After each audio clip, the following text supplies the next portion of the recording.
तो देखते हैं lecture number 6 Dirichlet conditions for. अब कोई भी चीज़ हम पढ़ रहे हैं तो क्यों पढ़ रहे हैं, अगर आप बोलो कि डिरिचलेट कंडीशन क्यों पढ़े हम, ठीक है। तो डिरिचलेट कंडीशन हम पढ़ रहे हैं फॉर किस चीज़ के लिए, अब फोरियर एक्सपेंशन। तो फोरियर सीरीज का जब एक्सपेंशन आप लिखेंगे तो उसमें क्या चीज़ आप कर सकते हैं, आपकी बाउंडेशंस एग्जैक्टली क्या है, इसको एक्सपेंड करते टाइम पे क्या पॉसिबल है क्या नहीं है, तो वो चीज़ें हमें कैसे पता चलती हैं, डिरिचलेट कंडीशंस की मदद से। तो इसलिए हम डिरिचलेट कंडीशंस को पढ़ते हैं। तो देखते हैं, तो डिरिचलेट कंडीशंस क्या होती हैं, सफिशिएंट कंडीशंस होती हैं अपने आप में। तो ये एक बड़ी चीज़ है। सफिशिएंट मतलब कि इफ एन मतलब सिर्फ यही कंडीशन अगर सेटिस्फाई कर लेता कोई फंक्शन तो उसका हम एक फोरियर सीरीज एक्सपेंशन लिख सकते हैं। डिटेल में देखते हैं क्या यहाँ पे है। Mathematics the Dirichlet conditions are sufficient conditions for a real valued function जो कि पीरियोडिक होना चाहिए, ठीक है। तो ये तो हमको शुरू से पता है कि फोरियर सीरीज की बात पीरियोडिक फंक्शन के लिए कर रहे हैं। तो एफ टू बी इक्वल, मतलब टू बी इक्वल का क्या कहने का मतलब है कि इक्वल होने के लिए उसको ये करना पड़ेगा, to be equal to the sum of its Fourier series at each point where f is continuous, ठीक है। तो पहली बात हम वहीं पे लिख सकते हैं जहाँ एफ कंटिन्यूस है। F x should satisfy these conditions, तो एफ एक्स को दीज कंडीशन को सेटिस्फाई करना ही होगा अगर आपको फोरियर सीरीज का एक्सपेंशन लिखना है, मतलब ये काम है इन कंडीशंस का। तो जो भी साइंटिस्ट का नेम था वो मैं बताया, ठीक है, इनके नाम पे ये रखा गया है, ठीक है। सीरीज इन्होंने ये 3 कंडीशंस दी हैं। तो कंडीशंस हमारी क्या है, F x must be absolutely integrable over a period. Absolutely integrable होने का मतलब होता है टी, टी क्या है, एक टाइम पीरियड है, ठीक है। T is the time period. अब वो माइनस टी से टी हो सकता है, 0 से 2t हो सकता है, 0 से t हो सकता है, वो कुछ भी हो सकता है। T is a time period. तो T X T D T is less than infinity, मतलब पीरियोडिक होनी चाहिए जो आपका सिग्नल है, सिंगल वैल्यूड होना चाहिए, इसका solution single valued and finite, तो इसीलिए लिखा है लेस देन इन्फिनिटी। तो ये जो कंडीशन है, ठीक है, तो इसको हम बोलते हैं absolutely integrable over a period. तो ये आपको याद रखना है, ये absolutely integrable over a period होने के लिए आपको ऐसा होना पड़ता है पहली कंडीशन। तो जो भी सिग्नल ये कंडीशन को फुलफिल करेगा हम उसका फोरियर सीरीज एक्सपेंशन बिना किसी दिक्कत के लिख सकते हैं। Next thing, F x has a finite number of maxima over one period. F x must be bounded variation in, ठीक है, in any given bounded interval, मतलब किसी भी बाउंडेड इंटरवल में। लाइक एक फंक्शन है ऐसा, सॉटूथ वेवफॉर्म हमने बनाई,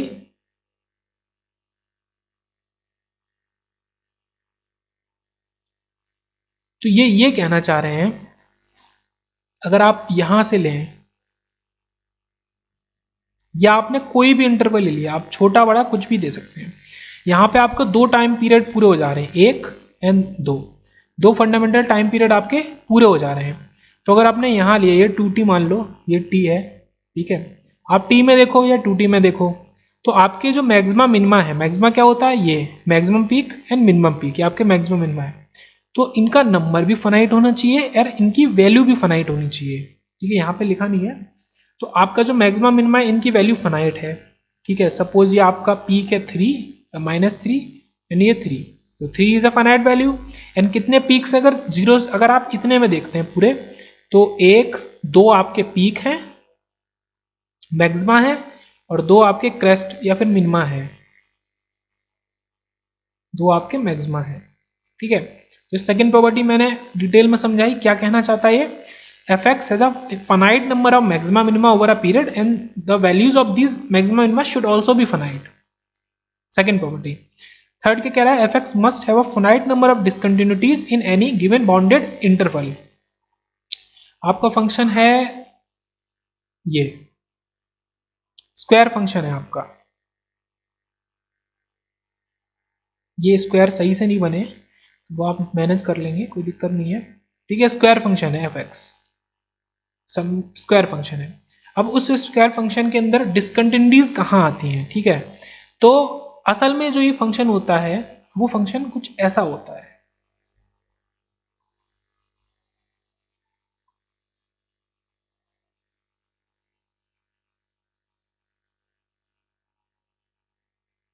असल में जो आपका फंक्शन होता है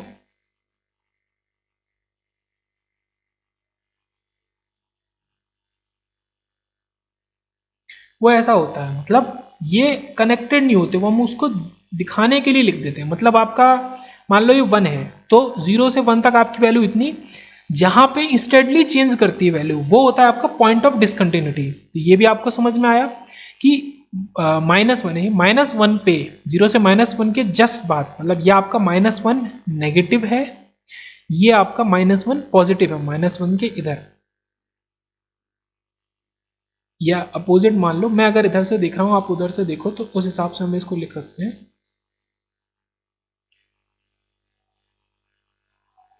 ये -1 के पॉजिटिव, जस्ट पॉजिटिव में ये आपका -1 है, आपकी वैल्यू थी 3, फिर आपकी वैल्यू हो गई -3, तो this is a point of discontinuity. तो पॉइंट ऑफ डिसकंटिन्यूटी जो होते हैं तो वो आपके फाइनाइट होने चाहिए, ठीक है, in any given bounded interval. इस स्टेटमेंट को अच्छे से याद रखेंगे, in any given bounded interval, मतलब यही कंडीशन फिर से कि आपको वो चीज़ देखनी है किसी इंटरवल के बीच में। अगर आप ये तो इन्फिनिट तक चलेगा, ये माइनस अगर पूरे में देखेंगे तो आपको एग्जैक्टली पता है कि ये चीज़ें तो उनकी वैल्यू डिसकंटिन्यूटी हो गई, मैक्सिमम मिनिमा हो गए, इन्फिनाइट आएगी। हम बात कर रहे हैं किसी पर्टिकुलर इंटरवल के बीच में। ओके, तो इस इंटरवल में आपकी 2 डिसकंटिन्यूटी हैं। कैसे? हम बात कर रहे हैं इस इंटरवल यहाँ से यहाँ तक, तो एक तो आपकी -1 पे है, एक आपकी डिसकंटिन्यूटी 1 पे है, कि आपके 1 नेगेटिव पे और 1 पॉजिटिव पे वैल्यू एकदम 3 और -3 का डिफरेंस है, इतनी एकदम चेंज हो रही है। तो ये जो आपकी नंबर ऑफ डिसकंटिन्यूटीज होती हैं, ये फाइनाइट वैल्यू होनी चाहिए किसी गिवन बाउंडेड इंटरवल में, and the discontinuities can't be infinite, और इनकी जो वैल्यू है, ठीक है, ये जो वैल्यू कितनी है 6, तो ये वैल्यू किसकी है, डिसकंटिन्यूटी की, ये भी फाइनाइट होनी चाहिए।